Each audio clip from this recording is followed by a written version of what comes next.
யாரோட போக வாய்ப்பு இருக்குன்னு பார்ப்போம். தேமுதிக மாதிரி சொன்னது தான்.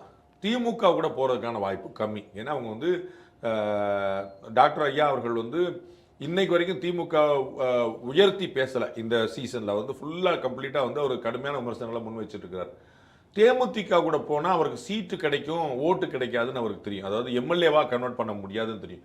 அவருக்கு வந்து டாக்டர் ஐயாவுக்கு சில ஒரு கடமை இருக்குது. இப்போ என்ன அப்படின்னா, திரு G K. Money, Thiru Arul, our and டாக்டருடைய மகள் அண்ட் டாக்டருடைய பேரன், இந்த மாதிரி சில பேருக்கு வந்து சட்டமன்ற உறுப்பினர் ஆக்கி அழகு பார்த்து பதவி வாங்கி தர வேண்டிய கடமை இருக்குது.